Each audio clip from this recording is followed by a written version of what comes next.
నేను ఈ సినిమా చేయడం నీ గురించి తప్ప ఇంకేం లేదు, నీ మీద ప్రేమ తప్ప ఇంకేం లేదు.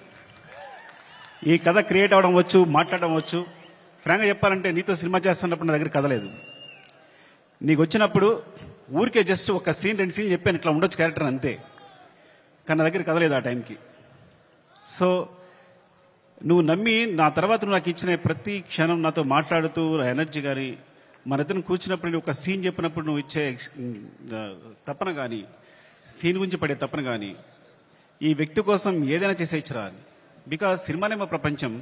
ఆ సినిమాలో ఈ సినిమాని ఒక స్థాయి తీసుకెళ్ళడానికి వ్యక్తి ప్రయత్నిస్తున్నాడు అంటే ప్రతి ఒక్కరికి ఒక ఎనర్జీ వస్తుంది. సెట్లో మొత్తం అందరికీ శ్రీవల్లి చెప్పినట్టు, శ్రీలీల చెప్పినట్టు, లేకపోతే అందరూ నా టెక్నీషియన్స్ చెప్పినట్టు, నా అసిస్టెంట్ చెప్పినట్టు ప్రతి ఒక్కరికి కూడా ఏదైనా ఇప్పుడు ఫర్ ఎగ్జాంపుల్ అంటే ఒక ప్లాట్ఫామ్ క్రియేట్ చేసేస్తాను ఈ హైలో. అది మైత్రి మూవీ కేసు అయినా మేమందరైనా సరే ఈ ప్లాట్ఫామ్లో మమ్మల్ని కూర్చోబెడతాడు. ఆ హైట్లోనే మమ్మల్ని చేయాల్సి వస్తుంది. ఈ హైట్లోనే అందరూ నేను కూడా అక్కడికి ఎక్కి వర్క్ చేయాలి.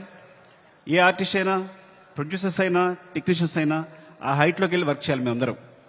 సో తను ఒక ప్లాట్ఫామ్ అంత హైలో క్రియేట్ చేస్తాడు కాబట్టి మీరు చూసారు కదా టీజర్లో ఉంటుంది, తను ఎక్కడో నిలబడతాడు చూసారా, అక్కడ మనందరినీ తీసుకెళ్తాడు.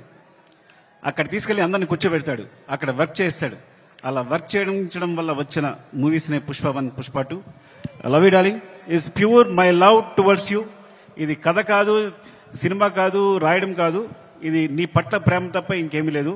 Love you so much darling, love you. ఇంకాసేపు ఉంటే అండ్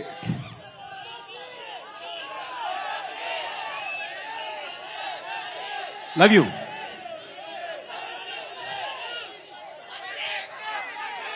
పుష్ప 3 నేను మీ హీరోని అఫ్ కోర్స్ 1 సంవత్సరం షూట్ ఆల్మోస్ట్ 2 years కష్టపెట్టాను. 2 years అంటే 3 years తీసేసుకున్నా.